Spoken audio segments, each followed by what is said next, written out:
As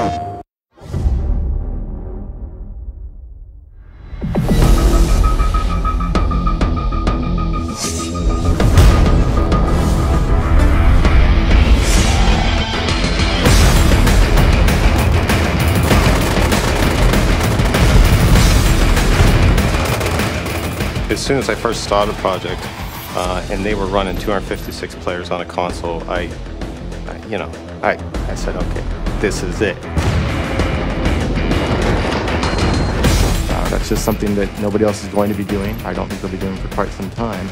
And it really is on the sheer level of being able to pull that off on a rendering level, on a gameplay level. It's not just on the networking level. People have traditionally gone like 16, 32, 64. Past that, I mean, it's no man's land, and we're doing it at 30 frames. You know, that's pretty huge. One of the critical things was that we actually optimized enough so that by the time you hit 256 people all starting to converge in and fight, that your frame rate stays up above 30 and you have a nice smooth experience.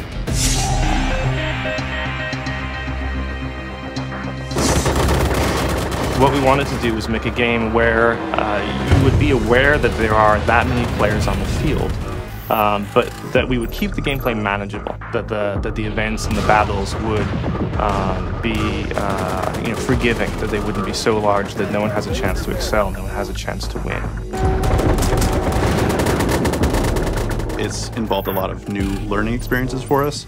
We can't look out at other games and say, well, what did they do?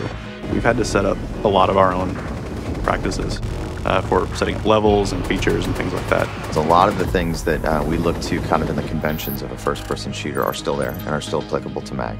But there's a whole new litany of challenges that we've had to face. We definitely knew that people still have to feel empowered. Nobody wants to feel lost in a 256-player battle. We don't want to have a wide open area and dump 256 players on it. It's dangerous. You're going to be shot from all sides. So we had to add a lot of density and cover in the assets. Another thing is the options. We want to give players options in these 256 player battles in MAG. So we have to build all of those into the map to support just kind of the variety of players. So we want to be flexible, setting up areas that new players, it's easy for them to drop in, very accessible, versus more skilled players, let them sneak around. You're looking at crowd behaviors rather than individual behaviors. But at the same time, we wanted to make sure that we are thinking about every individual set of boots on the ground so that you as an individual can have a big influence on the battle.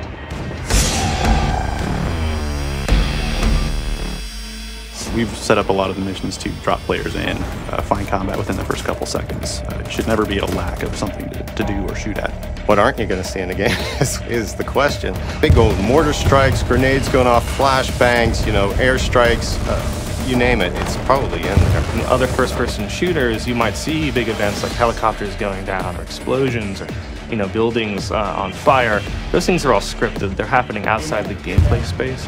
In MAG, it's the first-person shooter where all of those things are happening around you as an effective gameplay.